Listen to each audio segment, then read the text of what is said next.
한 주 동안도 하나님의 은혜 가운데 평안히 지냈나요? 무척 더운 한 주간이었습니다.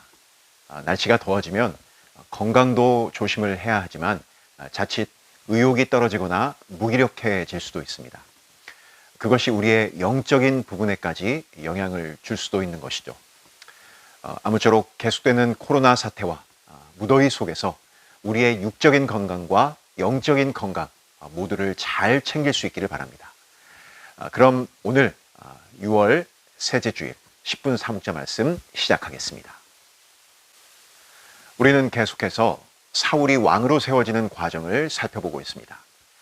지금까지는 사울을 왕으로 세우는 일에 있어서 사무엘과 사울, 이 두 사람 사이에서 일어난 일들을 중심으로 보았습니다. 물론 하나님께서 사무엘 선지자를 통해 사울을 왕으로 세우셔서 그의 머리에 기름을 붓게 하심으로 공식적인 왕이 된 것은 맞습니다.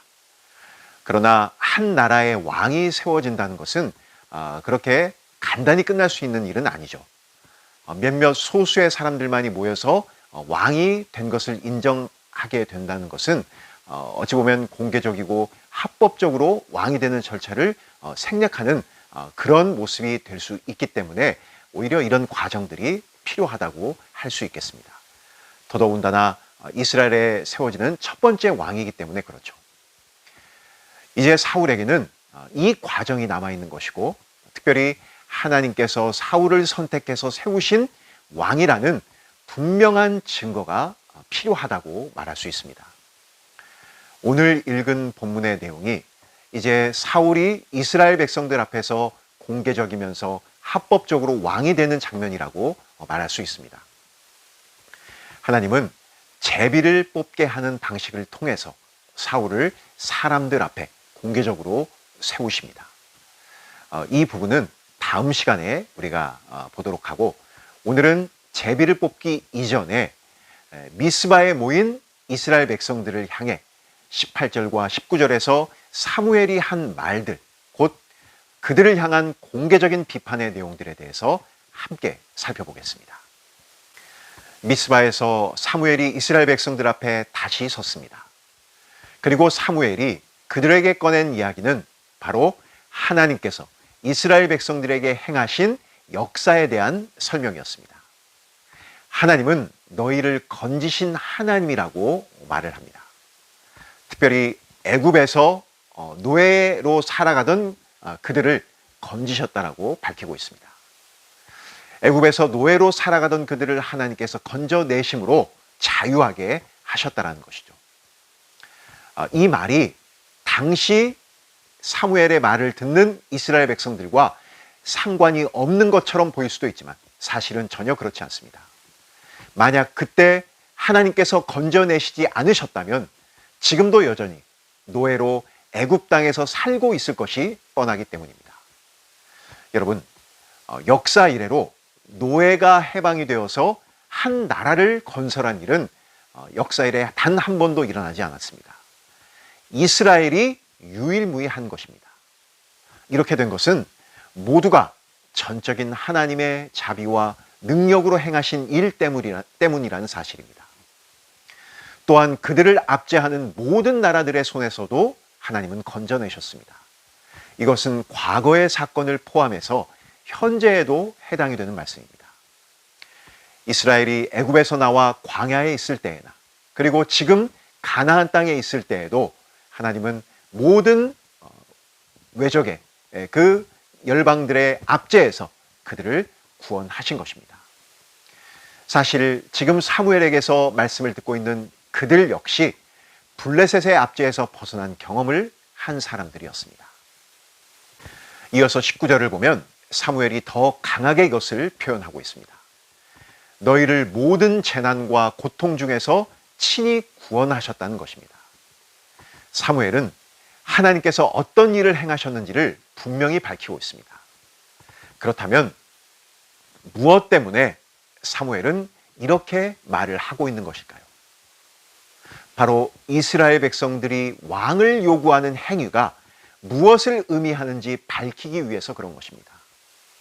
왕을 요구하며 왕을 세워달라고 부르짖는 그들의 행위는 바로 하나님을 버린 것이다라고 강력하게 비판을 하고 있습니다.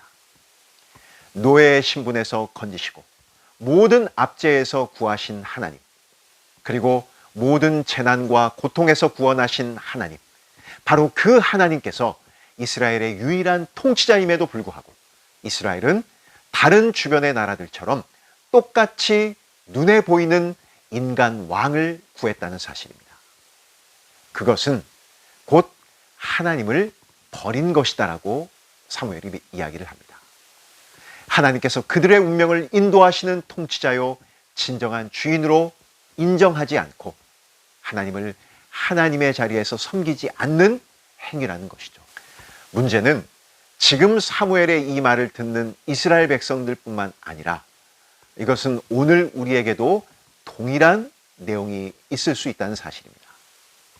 예수 그리스도를 통해서 우리를 죄와 사망 가운데서 건져내셨음에도 불구하고 하나님이 아닌 다른 힘을 의지하고 다른 대상으로 우리의 만족과 기쁨을 추구하는 것, 그것이 바로 하나님을 버리는 것과 같은 행동인 것입니다. 보이지 않는 하나님이 아닌 보이는 세상과 또 거기로부터 주어지는 힘을 의지할 때 그것이 하나님을 버리는 행위이고 또한 하나님을 슬프게 하는 것입니다. 오늘 사무엘의 이 지적을 보면서 우리 자신이 혹 이스라엘과 같은 모습을 보이고 있는 것은 아닌지 돌아보고 점검할 필요가 있습니다. 하나님을 버린 것이다라는 사무엘의 강력한 외침이 무뎌져 있는 우리의 영혼을 다시금 깨우고 하나님을 찾고 구하는 자리로 우리를 인도해 나가는 그런 은혜가 있기를 간절히 소망합니다. 기도하겠습니다. 하나님 우리 아버지, 지난 한 주 무더운 날씨 가운데서도 우리를 은혜 가운데 지켜보아여 주시고 오늘 복된 주일 하나님을 예배하며 나아갈 때 또 먼저 이렇게 하나님의 귀한 말씀 앞에 서게 하시니 참으로 감사합니다. 하나님께서 오늘 우리에게 주신 이 말씀을 기억할 때 특별히 하나님께서 이스라엘 역사 가운데 행하신 그 일들을 통해 이스라엘 백성들을 지적하시고 또 그들이 행한 악한 일들에서 돌이키기를 바라셨던 그 하나님의 음성이 오늘 우리들에게도 동일하게 들려지기를 간절히 소망합니다.